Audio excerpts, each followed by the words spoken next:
Vamos por favor, hermanos, al Evangelio según Marcos. Evangelio según Marcos, capítulo 1.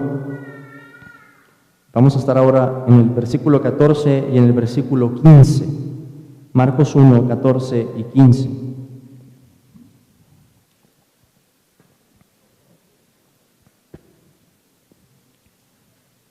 Marcos 1, 14 y 15. Así dice la palabra de Dios.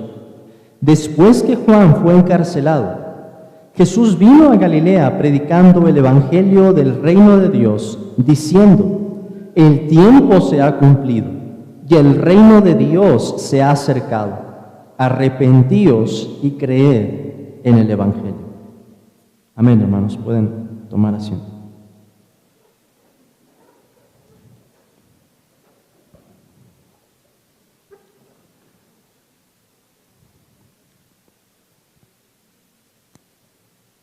La proclamación del Evangelio es uno de los actos más grandes, más importantes que se pueden realizar con este pequeño, o podemos decir también en otro sentido, gran miembro, que es la boca o la lengua, como lo llama la Escritura. Desde que Adán habló de la promesa de Dios a sus hijos, desde que Adán y Eva comunicaron a sus hijos, Dios nos ha dicho: sí, nosotros pecamos, caímos del estado en el que estábamos, pero Dios nos dijo que de la simiente de tu mamá, le dirían a sus hijos, de la descendencia que vamos a traer, va a venir alguien que vuelva a traer libertad, que restaure el orden que se perdió por nuestra culpa. Imagínense que los labios del hombre han tenido ese bendito privilegio de transmitir la palabra de Dios desde un inicio. Así lo hizo también Noé, a quien el apóstol Pedro llama pregonero de justicia. Dios le dijo a Noé: hazte un arca, voy a traer un diluvio, un juicio sobre toda la tierra, y voy a borrar sobre la faz de toda la tierra a todos los animales y a todas las familias por la maldad del hombre. Y Noé, hermanos, predicaría de esto. Imagínense la gente que está viendo que Noé construía el arca, le dirían: estás loco, ¿por qué estás haciendo eso? ¿Dónde la vas a meter? ¿Dónde va a venir el agua? ¿De qué nos estás hablando? Es una burla tu mensaje. Y Noé predicaría acerca del juicio de Dios. Así lo hizo también Abraham, quien es distinguido en la Escritura como el padre de la fe, aquel que recibió la promesa de una manera más explicada, con una revelación mayor, en un avance en la historia de la redención. Y él le diría a sus hijos, le diría a Isaac primero: hijo, Dios me prometió que de nuestra descendencia iba a bendecir a todas las familias de la tierra. Dios me dijo: Abraham, voltea a ver las estrellas y mira si puedes contarlas. Y me dijo: hijo, que así sería nuestra descendencia. Así lo hizo también Moisés, quien es llamado juez y libertador en Israel, poderoso en sus palabras y en sus obras, anunciando la redención, cómo Dios iba a sacar con mano extendida, con brazo poderoso a su pueblo de la tierra de Egipto. Así lo hizo también David, quien es llamado el dulce cantor de Israel, confesando de muchas maneras, pero de una manera hermosa, hermanos, por medio de alabanzas, componiendo cantos inspirados, hablando del reinado de Dios, hablando de su justicia, hablando acerca del Mesías, de cómo iba a ser, de qué es lo que iba a hacer, prefigurando con su propia vida un atisbo, una sombra de los sufrimientos que iba a padecer nuestro Señor Jesucristo. Así lo hicieron también todos los profetas, de los cuales nos dice la carta a los hebreos que este mundo no era digno de ellos, que anduvieron errantes por desiertos, por cuevas, por los montes, escondiéndose, porque este mundo los había rechazado. Entre estos últimos, podemos decir, figura Juan el Bautista. Y el Señor Jesús nos dice en los Evangelios que Él era el mayor entre los nacidos de mujer. No hubo un profeta con un privilegio mayor que el de Juan el Bautista. Ser ese mensajero que iba a anunciar de una manera inmediata, de una manera mucho más directa, la venida del Mesías, y que iba a tener el privilegio de verlo cara a cara. Pero hermanos, tenemos que decir aquí, hay un predicador que está y estará eternamente por encima de todos ellos, y ese es nuestro Señor Jesucristo. Hasta que Él pisó la tierra, jamás había existido en la historia un predicador con dos naturalezas, verdadero Dios y verdadero hombre. El Señor Jesús tenía un mensaje único. Todos los profetas, desde Samuel en adelante, nos dice el apóstol Pedro, anunciaron los días de Cristo. Pero el Señor Jesús, al proclamar el Evangelio, estaba hablando de su Padre y de Él mismo. Jesús es el Rey que venía a salvar y por tanto no podía hablar de alguien más. Aquí pues, en esta porción, Marcos, por así decirlo, nos da el primer sermón del Rey Jesús. Aunque vamos a ver que son palabras que Cristo repetiría, que no las diría en una única ocasión. Pero Marcos comienza a presentarnos ese retrato que nos va a pintar de Cristo con un primer mensaje, una primera predicación. Así que descompongamos, hermanos, esta sección en dos partes principales. Primero, me gustaría que pensemos en Jesús como predicador. El versículo 14, Jesús como predicador. Y en el segundo lugar, que pensemos en cuál era el mensaje de nuestro Señor, sobre todo atendiendo a las palabras que encontramos en el versículo 15. Jesús como predicador y, en segundo lugar, su mensaje. Esas son las dos cosas que estaremos viendo en esta mañana. En primer lugar, entonces, reflexionemos o meditemos en Jesús como predicador. El pasaje comienza presentándonos el encarcelamiento de Juan el Bautista. Y esto es significativo. ¿Por qué? Porque Juan el Bautista tenía un ministerio temporal. ¿Cuál era su tarea? Él era esa voz en el desierto que anunciaba al pueblo: preparen el camino del Señor. El Rey va a venir y necesitamos estar listos. Entonces, cuando Juan ya había cumplido con su cometido, vemos que se presenta la predicación del Rey Jesús. Ya no es la predicación de Juan el Bautista. El Rey ya había llegado y la atención, hermanos, en el Evangelio se va a empezar a centrar en Él. Juan el Bautista había vivido en la transición entre dos eras, entre dos tiempos, dos momentos cruciales en la historia: el final del antiguo pacto y el principio del nuevo pacto. Juan era el mensajero del Rey y había sido entregado. Y así, de esta manera, como había anunciado por medio de su predicación la venida del Mesías, así iba a anunciar, hermanos, de alguna manera, prefigurando también por sus sufrimientos qué es lo que le iba a pasar a Cristo. Como Cristo también iba a ser arrestado, iba a ser encarcelado, entregado en manos de hombres. Entonces, Marcos comienza de esta manera para hacernos ver que la atención, el mensaje, ahora se centra sobre Cristo. Hasta este momento en el Evangelio habíamos escuchado algunas voces.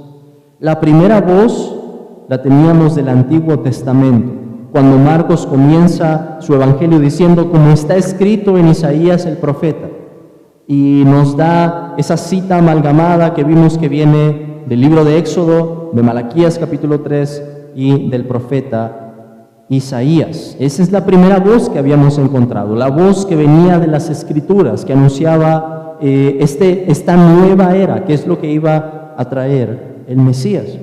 En segundo lugar, encontramos la voz de Juan, predicando en ese bautismo de arrepentimiento y diciendo: viene tras mí el que es más poderoso que yo, a quien no soy digno de desatar encorvado la correa de su calzado. Yo a la verdad os he bautizado con agua, pero él os bautizará con Espíritu Santo. Fue la segunda voz que escuchamos. Después escuchamos una tercera voz, en una escena privilegiada en la que Marcos nos deja ver que los cielos fueron abiertos y del cielo viene esa voz que dijo: tú eres mi hijo amado, en ti tengo complacencia.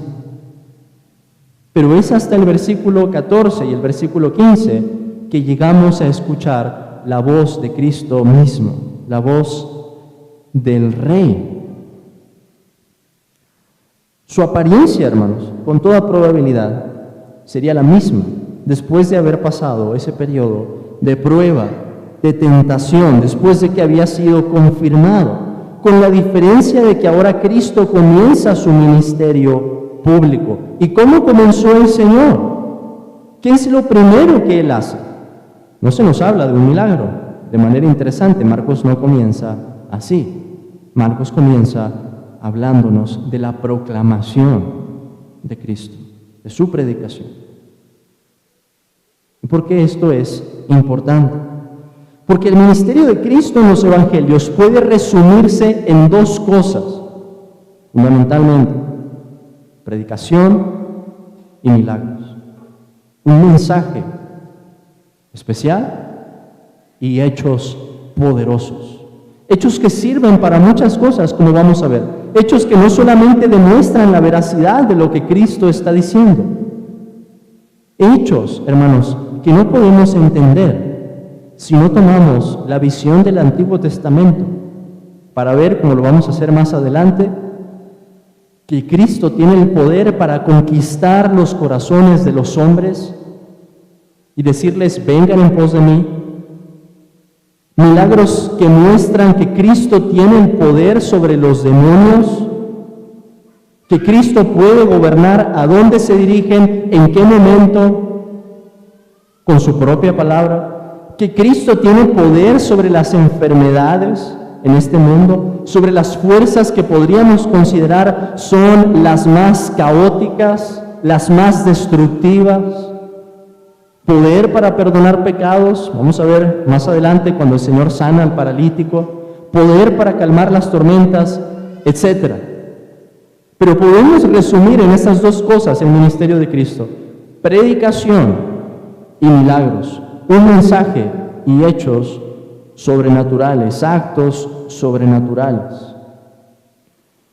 Vamos a ver al Señor predicando en las sinagogas, lo vamos a ver predicando en las casas, lo vamos a ver en la orilla del mar, en el campo, en Jerusalén, en el templo, en la cruz. El Señor también dice algo, enseñando desde ese mismo madero, y lo vamos a ver predicando en sus apariciones después de haber resucitado. ¿Qué quiero decir con esto? La predicación es central en los evangelios. Jesús, hermanos, jamás dijo ni una sola palabra en vano. No gastó palabras. Todo lo que Él dijo tenía un propósito santo, una lección, una importancia redentora, algo que decirnos acerca de Dios, del misterio del reino. Y esto no debería parecernos cosa nueva en las Escrituras, que haya una centralidad en la proclamación, en la palabra. Pues confesamos que Dios creó el mundo desde un principio. ¿Cómo? Con su palabra. Dios trajo a existencia las cosas con su palabra. Dios llamó a sus siervos desde un principio por su palabra. Dios le encargó a los profetas una comisión. ¿Cuál es? Que hablaran su palabra. Dios dijo a su pueblo, como lo veíamos en Deuteronomio esta mañana, que escribieran. ¿Qué iban a escribir? La ley. ¿De quién venía esa ley? De Dios. Su palabra.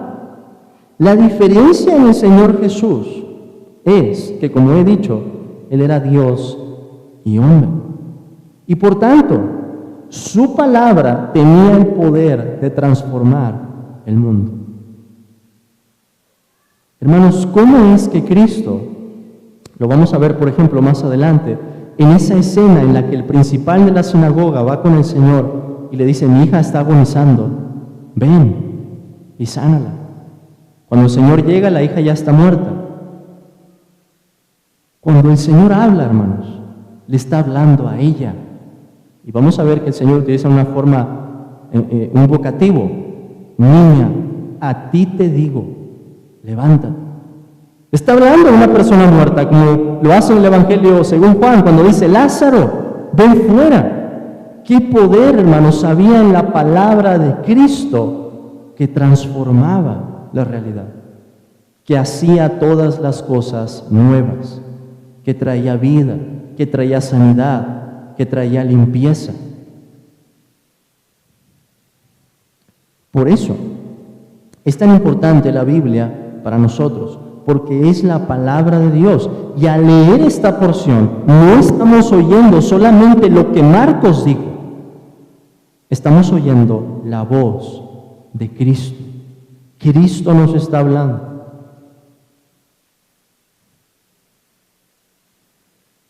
Hay dos pistas, además, o dos elementos aquí que nos dejan ver que la aplicación de este pasaje es muy amplia. En primer lugar, que los verbos que aparecen aquí como predicando y diciendo son dos verbos en participio en griego que están en un tiempo presente. ¿Eso qué quiere decir? Que no se trataba de una sola predicación, sino que este sería un mensaje que el Señor estaría repitiendo constantemente. Y es algo que Él le va a mandar también a sus discípulos. En otros evangelios podemos ver eso. Si no los recibían en algún lugar, tenían que sacudir el polvo como testimonio contra ellos, pero decir, aún así, el reino se ha acercado. Sepan esto, el reino se ha acercado. El reino. Un mensaje constante en el que Cristo y sus discípulos estarían repitiendo estas palabras. Además, el segundo elemento que quiero mencionar aquí, por el que digo que esta aplicación es amplia, quiero que noten, hermanos, en esta primera parte, que no se menciona ninguna audiencia en particular. Solamente se nos dice que el Señor vino a Galilea. Él estaba en un principio a Galilea, fue al desierto con Juan, fue tentado esos 40 días y otra vez regresa a Galilea. Pero no se nos dice con quién está hablando el Señor, a diferencia de lo que vamos a encontrar más adelante en otras escenas en el Evangelio. ¿Por qué es importante eso? Porque el versículo 15 es una especie de resumen de lo que Marcos nos va a decir en su Evangelio. Es decir, el mensaje del rey y la respuesta que el rey demanda. Podemos resumir así el Evangelio según Marcos. El mensaje de Cristo y la respuesta que Él demanda.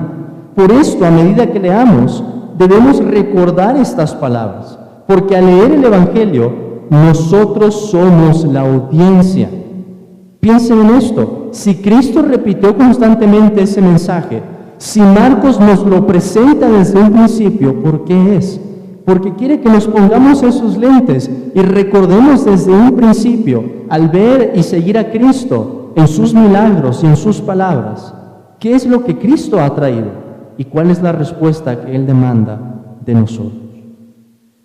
Entonces, lo que digamos aquí, hermanos, incluyendo el mensaje e incluyendo la respuesta, es algo que no solamente sería para el tiempo del Señor, es un mensaje actual, y es un mensaje en el que Marcos, al escribirlo de esta manera, lo está diciendo a todos los que lean este Evangelio.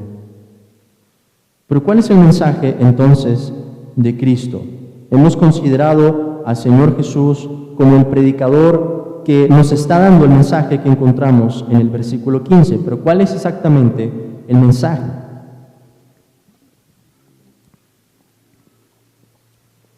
El versículo 14 nos dice que Jesús predicaba el Evangelio del reino de Dios. ¿Y qué es lo que decía? el tiempo se ha cumplido y el reino de Dios se ha acercado. Lo primero que tenemos que preguntar es, ¿y qué es el reino de Dios?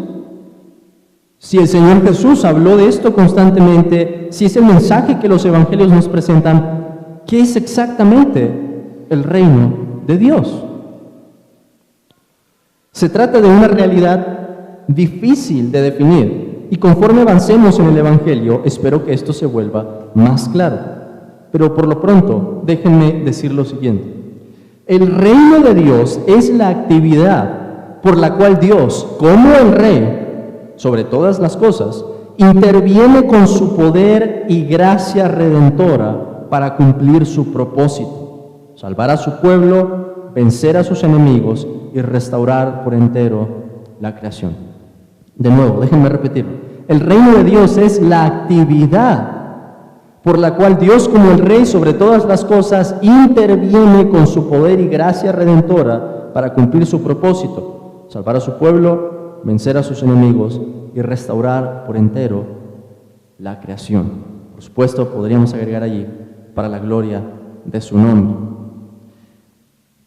En lo que nos queda del capítulo 1, vamos a ver cómo Cristo demuestra eso que acabo de decir, que es esa actividad que Él trae, el poder del siglo venidero, el poder de Dios mismo y su gracia redentora para transformar por entero todas las cosas. Pero déjenme ahondar un poco más en qué significa esto del reino de Dios. He intentado dar una definición, ahora déjenme dar o ofrecer diversas características. En primer lugar, el reino, y aquí estoy tomando de un autor, se llama David Garner, el reino tiene una dimensión temporal. Y por eso el pasaje comienza, o el sermón del Señor comienza diciéndonos, el tiempo se ha cumplido y el reino de Dios se ha acercado. Pero hay que entender, hermanos, desde un principio, que esa dimensión temporal se puede dividir en un presente y en un futuro. ¿Qué quiero decir con esto? Vamos a ver más adelante. Pero el reino de Dios ha venido en dos etapas. Una etapa en la que Cristo llega, hace incursión en este mundo con ese poder y esa gracia para transformar. Pero no vemos que el reino haya sido consumado. No vemos que todos los enemigos de Cristo hayan sido puestos por el estrado de sus pies, porque seguimos muriendo. Este no es el reino consumado. El reino consumado aguarda un cumplimiento en el futuro, con la segunda venida de Cristo. Cuando el Señor dice, por ejemplo, en Marcos 14:25, Marcos 14:25 nos dice, de cierto os digo que no beberé más del fruto de la vid hasta aquel día en que lo beba nuevo en el reino de Dios. Entonces hay dos tiempos. Cristo dice, el tiempo se ha cumplido, el reino de Dios se ha acercado. Pero al mismo tiempo el Señor puede hablar de aquel día en que va a beber de nuevo del fruto de la vid en el reino de Dios. Cristo ha traído el reino, pero lo ha traído inaugurando, o como en la teología se ha denominado, ha traído su reino de gracia. Hay un reino de gracia que es el que estamos disfrutando nosotros, los que hemos venido a asirnos de esa misma esperanza del Evangelio, pero hay un reino que aguarda la consumación del reino, o lo que en teología se ha denominado el reino de gloria. El reino de gracia ha venido a nosotros, pero todavía espera el reino de gloria. Hemos visto la inauguración de este reino y lo vamos a ver a medida que avancemos en los milagros, en las palabras de Cristo, o en sus parábolas, por ejemplo, en las que Él nos explica el misterio del reino, como el reino ha venido en dos etapas, ha venido de una manera misteriosa, pero aún esperamos esa consumación, cuando veamos nuevos cielos y tierra nueva. Entonces ese reino tiene una dimensión temporal, es una de sus características, pero el reino de Dios también tiene una dimensión espacial. ¿Qué quiere decir eso? Que podemos entrar al reino. Ese es el lenguaje de los evangelios. Vean por favor Marcos 9:47. Marcos 9:47. Y si tu ojo te fuera ocasión de caer, sácalo. Mejor te es entrar en el reino de Dios con un ojo, que teniendo 2 ojos ser echado al infierno. Reino de Dios entonces también es una esfera a la cual podemos entrar, a la cual podemos acceder. Marcos 10:15. De cierto os digo que el que no reciba el reino de Dios como un niño, no entrará en él. Así que tiene una dimensión temporal, pero también tiene una dimensión espacial. No todos están en el reino. Al reino, hermanos, hay que entrar. ¿Y cómo entramos? Vamos a ver más adelante, pero Cristo nos lo da en la respuesta. Arrepentíos y creed en el Evangelio. En tercer lugar, hay una dimensión comunitaria. Al momento en el que llegamos a pertenecer al reino, no estamos solos. Hay una familia. Cristo nos lo va a decir en Marcos capítulo 3, versículo 33. Cuando el Señor dice, ¿quién es mi madre y mis hermanos?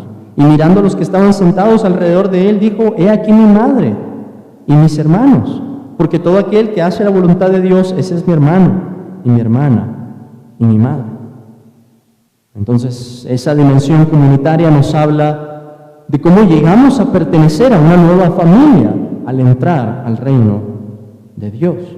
Y por último, hermanos, el reino tiene una dimensión espiritual, quizá la más importante o la que más resalta en los evangelios.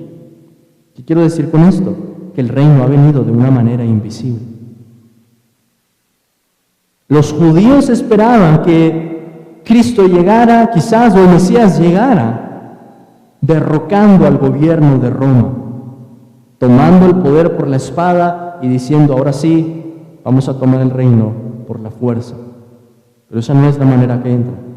Cristo nos lo va a decir en las parábolas. ¿A qué podemos comparar el reino? ¿Con qué lo haremos semejante? Y Cristo nos habla de esto que parece insignificante, una semilla de mostaza, que va creciendo poco a poco y de repente, cuando menos lo esperamos, es el árbol más grande. El reino ha venido de una manera espiritual, transformando los corazones. Por eso es que vimos al Señor Jesús en el desierto, no enfrentándose con los soldados romanos, sino enfrentándose a Satanás, al enemigo de nuestras almas. Y el reino ha venido de una forma misteriosa, que al final termina por manifestarse. Al principio no se ve, y así es la obra de Dios, hermanos. La obra de la gracia de Dios es invisible en el corazón, no podemos verla. No hay una máquina con la que podamos decir con unos rayos X, este tiene la obra de la gracia de Dios en su corazón o este no. Hay señales que terminan por manifestarse. Pero el reino de Dios ha venido de una manera invisible, velada a los ojos de los hombres. Incluso lo vemos así en la enseñanza de Cristo, el que tiene oídos para oír, oiga. Esa es la forma en que el reino ha venido, un reino espiritual. Cristo le va a decir a Pilato más adelante, en el Evangelio según Juan, si mi reino fuera de este mundo, mis siervos pelearían por mí, pero mi reino no es de este mundo. Su reino ha venido de una forma invisible. Esas 4 características entonces. Hay una dimensión temporal en el reino es presente y a la vez futuro. El reino ha sido inaugurado en la venida de Cristo, en la primera venida, y el reino va a ser consumado con su segunda venida. Hay una dimensión espacial, o estamos fuera del reino o hemos entrado en el reino. Hay una dimensión comunitaria, llegamos a tener una nueva relación, una nueva familia al pertenecer al reino, y hay una dimensión espiritual. Ahora, habiendo contestado qué es el reino, la siguiente pregunta es, ¿y qué significa que el reino se ha acercado? Porque el Señor dice en el pasaje, el tiempo se ha cumplido y el reino de Dios se ha acercado. ¿De qué tiempo estamos hablando? ¿Y por qué el reino se ha acercado? Esas 2 frases se explican con la misma idea. Una explica la otra. Dios, hermanos, es quien gobierna la historia de todo el mundo. y Dios ha establecido ciertos momentos en la historia en los que su revelación y sus actos redentores avanzan de una forma más acentuada. Piensen, por ejemplo, en el Éxodo. ¿Cuánta revelación de parte de Dios se concentra en un solo evento en la historia? Se acelera, se demuestra. O piensen en la segunda venida de Cristo. Todavía falta un gran evento que vamos a presenciar. Todos, si el Señor quiere en esta vida o después de la muerte, pero lo vamos a ver. La segunda venida de Cristo, ¿qué va a pasar allí? Un momento especial, hermanos, que Cristo nos dice que el Padre ha puesto el día y la hora. Un momento especial en la historia en el que vamos a ver una revelación mayor de la que hemos visto. Pues algo similar tenemos aquí. El mundo entero había estado en tinieblas. Aún en Israel podemos ver por medio de los profetas, el remanente era pequeño. Pero en la agenda de Dios, Él estableció un momento en el que la historia cambiaría por completo. Y ese es el tiempo al que Cristo se está refiriendo en el versículo 15. Vean por favor, hermanos, en este mismo lenguaje, Gálatas, capítulo 4. Gálatas, capítulo 4, versículo 4. Gálatas 4:4 nos dice: pero cuando vino el cumplimiento del tiempo, Dios envió a su Hijo, nacido de mujer y nacido bajo la ley, para que redimiese a los que estaban bajo la ley, a fin de que recibiésemos la adopción de hijos. Había una agenda, había un reloj en el que Dios había destinado el momento exacto para enviar a su Hijo. Y eso es lo que Cristo nos está diciendo en Marcos 1:15, que ese tiempo había llegado.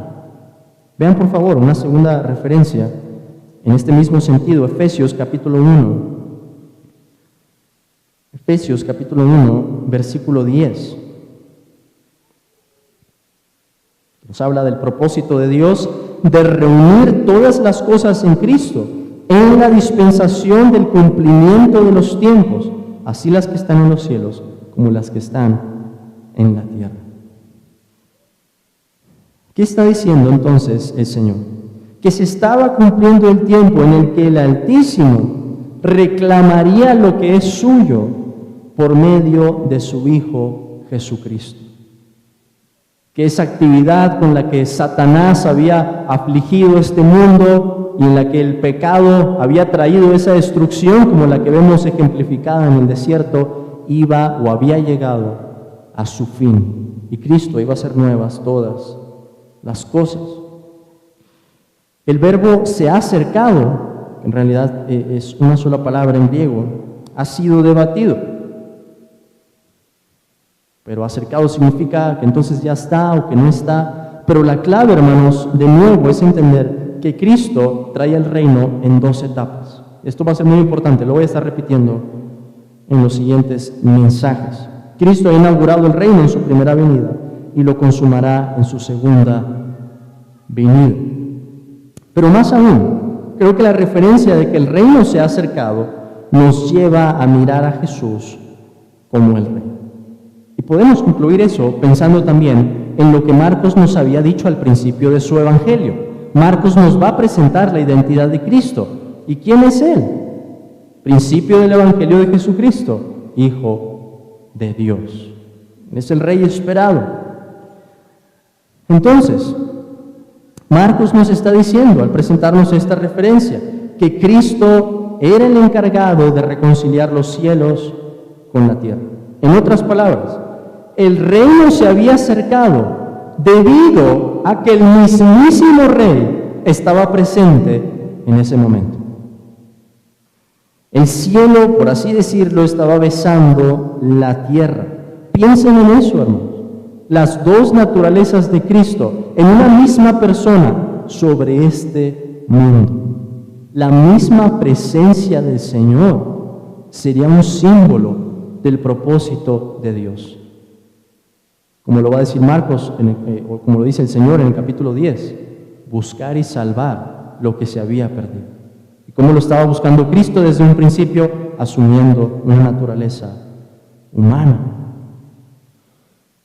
Por todo esto, me gusta mucho la definición que da un autor que se apellida Goldsworthy acerca del reino, y él dice lo siguiente, si se pueden quedar con esta definición, es sencilla y es muy buena. Él dice que el reino de Dios es el pueblo de Dios en el lugar de Dios, bajo el gobierno de Dios. El reino de Dios es el pueblo de Dios en el lugar de Dios, bajo el gobierno de Dios. Pueblo, lugar y gobierno.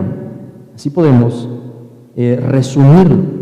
Y es lo que Cristo venía entonces a traer. Cristo iba a reunir a su pueblo. El reino necesita un pueblo. ¿Quiénes van a ser los habitantes del reino? El pueblo de Cristo. Cristo venía a reunirlos. Y lo vamos a ver, por ejemplo, desde que el Señor toma a los primeros apóstoles, cuando constituye a los 12 apóstoles. Los 12 no es un número cualquiera. Cristo se estaba levantando al Israel de Dios en ese momento. Y además, en el lugar de Dios, podemos decir. En este momento no vemos eso de manera consumada, aunque ya, hermanos, participamos de esa esfera, entramos en el reino. Todavía no hemos visto su consumación, pero ya formamos parte de este. Y por último, bajo el gobierno de Dios. Un gobierno en el que Cristo, con su oficio real, nos guía de una manera especial a los creyentes, subyugando la corrupción de nuestro corazón, asegurándonos con sus promesas, venciendo nuestros pecados, protegiéndonos de nuestros enemigos, etc. El pueblo de Dios, en el lugar de Dios, bajo el gobierno de Dios. Con eso dejamos entonces esa primera parte. El tiempo se ha cumplido y el reino de Dios se ha acercado. El rey estaba allí. Pero ¿cuál es la respuesta que el rey demandaba y sigue demandando de los que escuchaban este mensaje? Cristo dice, lo dice en dos verbos, arrepentíos y creed en el Evangelio. Los dos en imperativo, arrepiéntanse y crean en el Evangelio. Pero ahora hay que preguntar, bueno, ¿y qué es el arrepentimiento?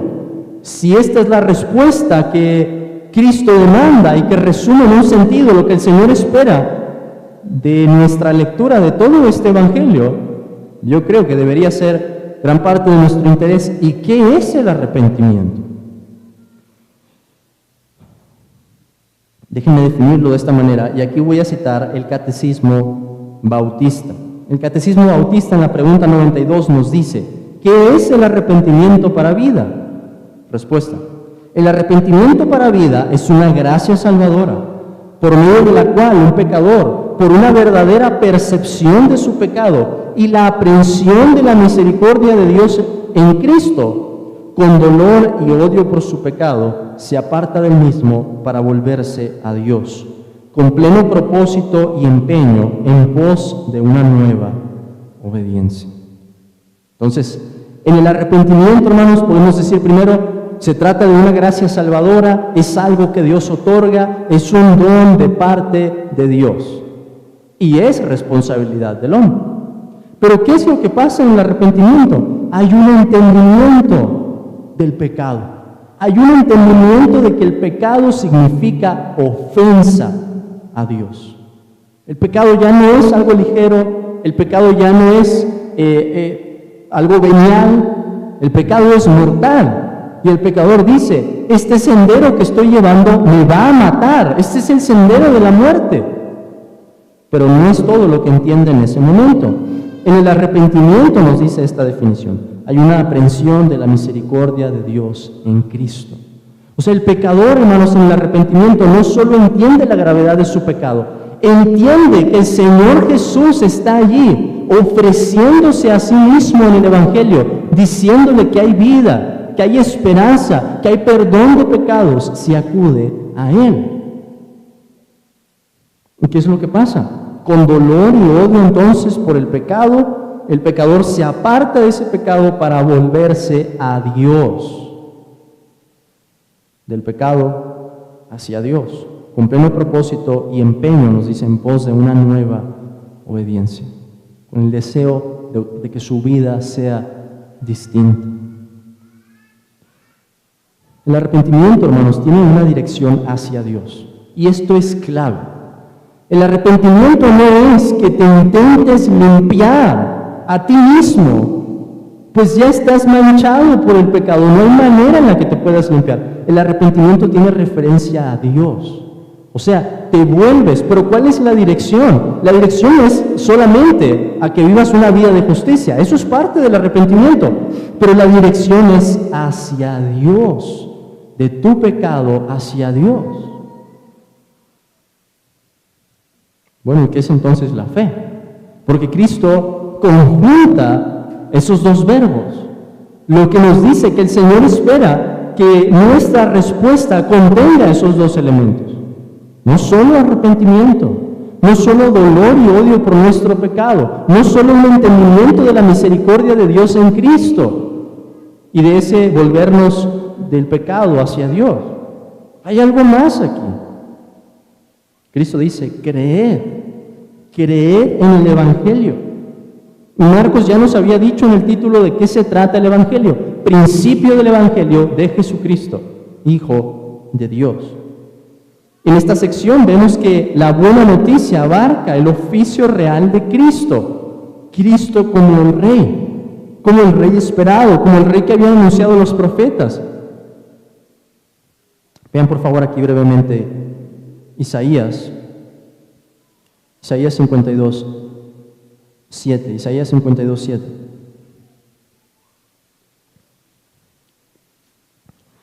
Isaías 52, 7 nos dice: cuán hermosos son sobre los montes los pies del que trae alegres nuevas, del que anuncia la paz, del que trae nuevas del bien, del que publica salvación, del que dice a Sión, tu Dios reina. Para Isaías, hermanos, y recuerden que Marcos está tomando Isaías para entender el Evangelio, la buena noticia es que Dios reina. Y eso tiene todo que ver con el mensaje de Cristo. El reino se ha acercado. Entonces la fe incluiría, o la respuesta que Cristo demanda, incluiría ese reconocimiento del oficio real de Cristo. Él es el Rey, como lo vimos en la prédica antepasada, no nosotros. ¿Pero qué es la fe? La pregunta 91 del Catecismo Bautista dice: ¿qué es la fe en Jesucristo? Respuesta: la fe en Jesucristo es una gracia salvadora, igual que habíamos visto en el arrepentimiento, por medio de la cual nos recibimos y descansamos solo en Él para salvación, tal como nos es ofrecido en el Evangelio.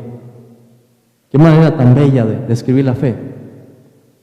Por medio de la cual lo recibimos y descansamos solo en Él para salvación, tal como Él nos es ofrecido en el Evangelio. El lenguaje de recibir a Cristo no está mal. El problema es que no nos presentan a Cristo tal como nos es ofrecido en el Evangelio. Ese lenguaje es correcto. ¿Qué hacemos, hermanos? En ese arrepentimiento está presente también la fe. Volteamos a ver a Cristo y decimos: Señor, no hay manera. Yo no me puedo salvar a mí mismo. Y yo he escuchado que tú eres el Salvador de los pecadores. Vengo a ti, te recibo tal como tú eres, en tus condiciones, con tus palabras, con tus milagros, sin cambiar nada de tu revelación, tal como tú eres ofrecido en el Evangelio. Descansamos solo en Él, nos dice esta definición, para salvación. Es que en la fe estamos diciendo que no hay una obra que nosotros podamos hacer para ser salvos. Que solo es Cristo, el Rey, el que salva. Pero entonces, ¿cuál es la relación? Y con esto ya estoy a punto de terminar. ¿Cuál es la relación entre ese evento escatológico, el hecho de que Cristo ha venido, el tiempo se ha cumplido, el reino de Dios se ha acercado, y la respuesta que Él demanda de nuestra parte? ¿Cuál es la relación entre esas dos cosas? En otras palabras, ¿qué relación hay entre esa primera frase, el tiempo se ha cumplido y el reino de Dios se ha acercado, con arrepentíos y creed en el Evangelio? Déjenme ponerlo de esta manera. El advenimiento de Cristo, quien es el Rey mismo, acentúa la respuesta que Él demanda. Piensen en esto, hermanos. El arrepentimiento y la fe han sido siempre la respuesta que Dios demanda. ¿Qué predicaban los profetas? Lo mismo. Arrepiéntanse de sus pecados. Vean lo que Moisés nos dijo en la ley. Esto es el pecado. Y el pueblo diría, ¿y qué tenemos que hacer? Recuerden sus promesas. Recuerden que Él prometió que si nos volvíamos de todo corazón, íbamos a ser recibidos. Esa siempre ha sido la respuesta que Dios demanda. Pero entonces, ¿qué es lo nuevo aquí? Que con la venida de Cristo, la urgencia, hermanos, de esa respuesta aumenta radicalmente, aumenta exponencialmente. Con la llegada del Mesías y con la introducción del reino a este mundo, la urgencia aumenta. En otras palabras, y esta es mi aplicación, no hay otra oportunidad. Desde el momento en que llegó Cristo, iniciando esa nueva era y el nuevo pacto que Él iba a celebrar, nos dicen que esta es la última oportunidad para la humanidad. Hay una sola vida. Y si no nos arrepentimos y creemos en el Evangelio, el castigo que espera después de ese anuncio y esa primera venida de Cristo es mucho mayor.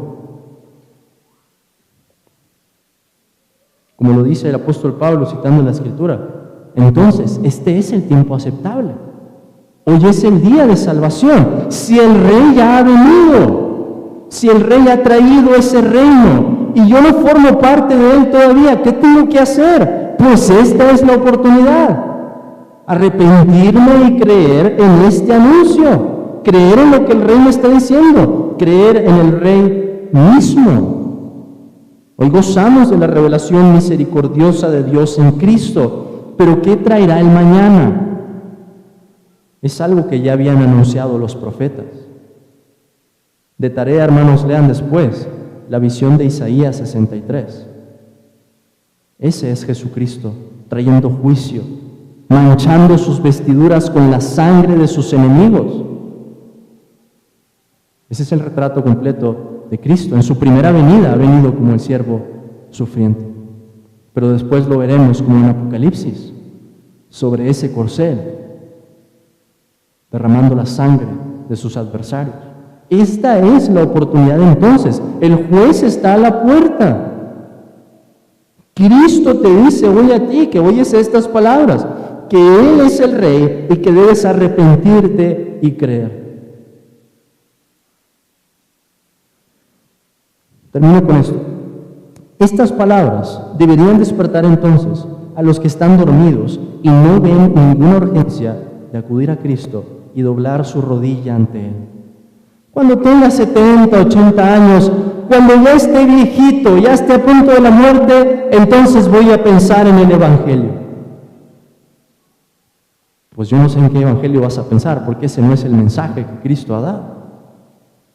Esto debería además corregir y acorralar a aquellos que tienen una fe meramente intelectual. Cristo nos lo va a demostrar. El poder de su reino, hermanos, no solo transforma el entendimiento, transforma por entero nuestras vidas. El poder que Cristo ha traído en su reino no es solamente información que uno recibe. Cristo demanda una respuesta que incluye el entendimiento, que incluye los afectos, que incluye la voluntad. Una fe meramente intelectual no va a salvar a nadie. Este mensaje debería poner freno a los que mantienen una actitud desafiante para con el Señor Jesucristo. ¿Te burlas del Evangelio? Dices en tu corazón, yo no voy a creer en semejante cosa, en semejante aberración, pues tendrás entonces que enfrentarte al Rey. Pero ¿por qué hacerlo así, si Él ofrece términos de paz? Por último, caracterizan la vida del cristiano. No son solo un momento. Hermanos, El arrepentimiento y la fe, siendo gracias salvadoras otorgadas como don de Dios, están presentes no solo en el momento en que acudimos a Cristo por primera vez, sino en toda nuestra vida. Y así debería ser. Entonces, resumiéndolo, hay una aplicación aquí para los que no se han arrepentido y creído. ¿Cuál es la aplicación? Arrepiéntete y cree. Y hay una aplicación para los que estamos aquí y somos creyentes. ¿Y cuál es la aplicación? La misma. Esas gracias salvadoras van a permanecer por nosotros hasta el momento en que estemos con Cristo. El Señor nos dé gracia entonces, hermanos, para poder verlo en el Evangelio, para poder seguir esas palabras, para poder entender qué significa que el tiempo se había cumplido, que el reino se había acercado, y ver los milagros de Cristo bajo esa óptica, para conocerlo más